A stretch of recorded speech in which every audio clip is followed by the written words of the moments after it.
Bon, on va parler d'un sujet qui fait pas mal de bruit en ce moment, le retour d'un objet africain absolument fascinant, le tambour parleur ivoirien, le Gigi Ayokwe.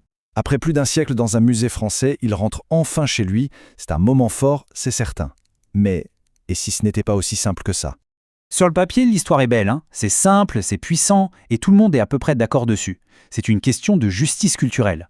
On répare une vieille injustice, un trésor qui était arraché à son peuple est enfin rendu.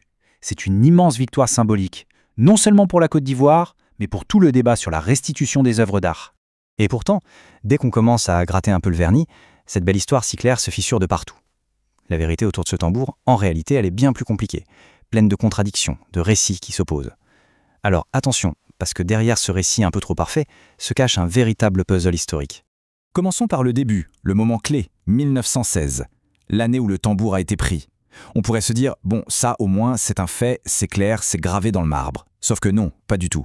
Il n'y a pas une, mais au moins 3 versions radicalement différentes de cet événement. Et chacune, bien sûr, raconte une histoire qui arrange bien ses auteurs. Pour bien comprendre ce qui se passe, il faut parler d'un concept fascinant qu'on appelle l'effet Rashomon. En gros, c'est quand vous avez un seul et même événement, mais que chaque témoin vous raconte une version complètement différente, et que toutes ces versions semblent, à leur manière, tout à fait plausibles, mais impossibles à réconcilier. Eh bien, c'est exactement le cas du Gigi Ayokwe. Alors regardons ces 3 versions. D'abord, celle de l'ethnologue Henri Labouré, la version punition. Le village aurait refusé le travail forcé et l'administrateur colonial, un certain Marc Simon, aurait confisqué le tambour pour les mater. Ensuite, on a la version de Marc Simon lui-même. Et là, ce n'est plus du tout la même chanson. Pour lui, le tambour était un cadeau, un geste de bonne volonté des chefs locaux pour soutenir l'effort de guerre. Et enfin, la 3e version, celle qui vient de la tradition orale du peuple tchaman. Et là, on est carrément dans un récit de guerre. Le tambour était une arme de communication si puissante pour la résistance que les Français ont dû lancer une attaque sanglante juste pour s'en emparer. Punition, cadeau ou prise de guerre, 3 histoires, un seul et même objet. D'accord, donc les archives se contredisent. Mais si on laissait l'objet lui-même nous raconter son histoire? On passe des vieux papiers à une analyse quasi scientifique du tambour. Et c'est là que le mystère s'épaissit encore plus. Il y a une histoire qu'on entend partout pour expliquer pourquoi le tambour est en si mauvais état. L'idée, c'est qu'après sa capture, les colons l'auraient abandonné par mépris dans les jardins du palais du gouverneur, à la merci de la pluie et des termites. Une sorte d'humiliation suprême. Le problème, c'est que cette histoire de jardin, eh bien, elle ne tient pas vraiment la route quand on y regarde de plus près. Prenez cette fameuse photo d'archive, souvent utilisée pour illustrer cet abandon.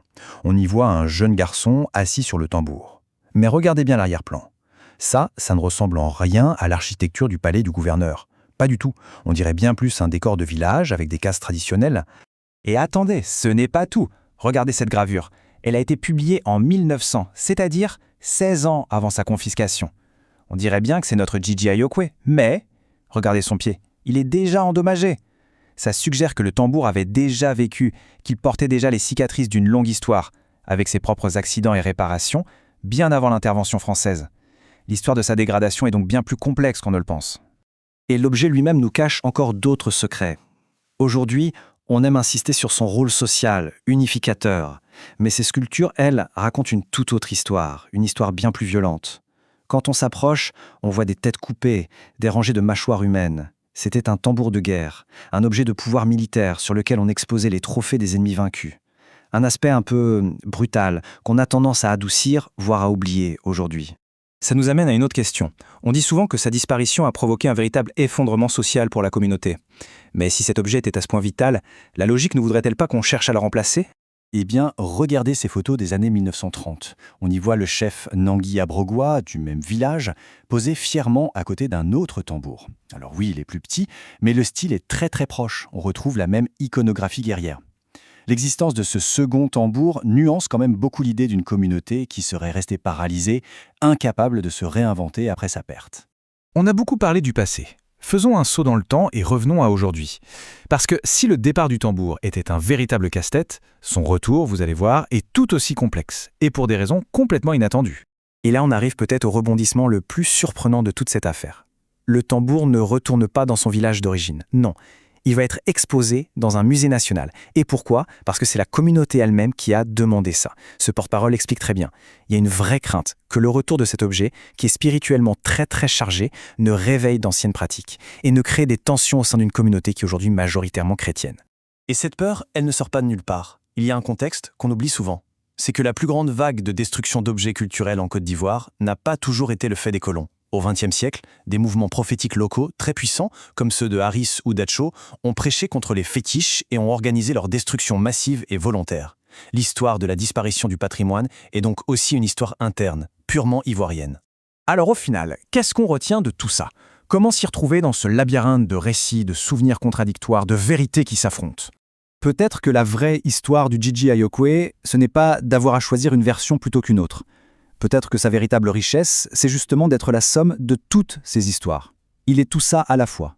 Une prise de guerre et un cadeau diplomatique, le témoin de la négligence coloniale mais aussi de la résilience africaine, et un symbole de renaissance culturelle qui cache des tensions religieuses bien réelles. Finalement, le cas de ce tambour nous pose une question fondamentale, bien plus large que la Côte d'Ivoire. Quand on se réapproprie un objet de son passé, quelle version de ce passé choisit-on de célébrer? L'histoire glorieuse de la résistance? L'histoire douloureuse de la soumission? Ou bien l'histoire dans toute sa complexité, avec ses parts d'ombre, parfois dérangeantes, de ce qu'il a réellement été?